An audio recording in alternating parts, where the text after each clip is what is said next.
Une dame m'a fait part de ses réflexions. Les voici.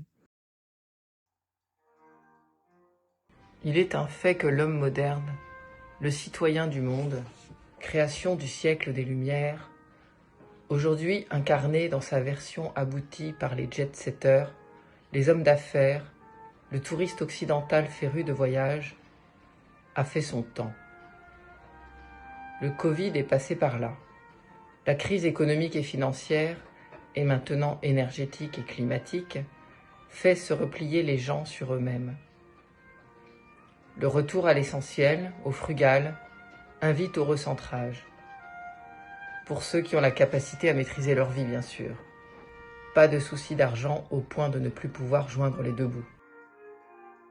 Un ami philosophe me faisait récemment découvrir la notion d'habitus, chère à Pierre Bourdieu, qui, si je comprends bien, correspond à un agencement d'espace de vie qui reflète le quotidien des gens.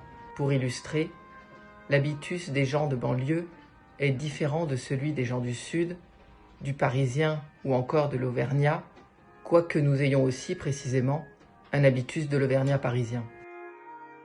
Cette notion, dont l'origine latine et la sonorité claquent dans ma tête, vient heurter ma croyance en ce fameux citoyen du monde, homme ou femme idéal, universel, augmenté comme on pourrait s'amuser à dire aujourd'hui.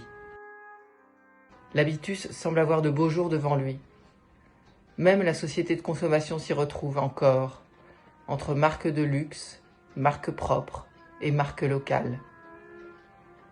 La quête de repères, ça crée du business. Les doudous et autres peluches débordent des rayons. Ils n'ont jamais autant été à la mode. Et la mobilité chère à notre époque dans tout ça. Les Ouigo, Inouï et autres douces navettes qui traversent notre pays en un clic et code de carte bleue. Le fantasme de l'ubiquité, la réduction de l'espace-temps et la promesse de plusieurs vies en une seule. L'illusion de l'hyperconnaissance à travers les contenus emboîtés à l'infini dans les réseaux sociaux.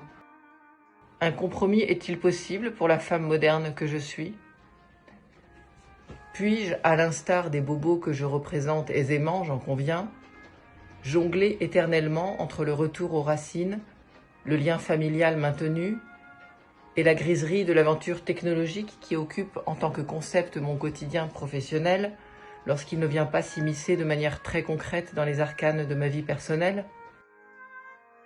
Le village mondial est une bien vaste utopie. Les e-cafés, e-meetings et autres rendez-vous en hybride sont un pâle ersatz de la vie en société. Quand bien même sur la toile, le terrain de jeu est infini, la confiance et la familiarité qui s'instaurent habituellement entre les gens ne peut que rester superficielle et ne s'ancrer dans aucune histoire commune. Mon ami, lui, balaie tout ce bruit en un seul mot. Habitus. La verticalité et la simplicité des origines face à l'horizontalité et la conquête du progrès. L'infiniment modeste face à l'immensément grand. Le terroir et non le territoire. L'habitus, c'est le réveil qui sonne invariablement à la même heure chaque matin et incite à se lever pour honorer le jour de son labeur quotidien.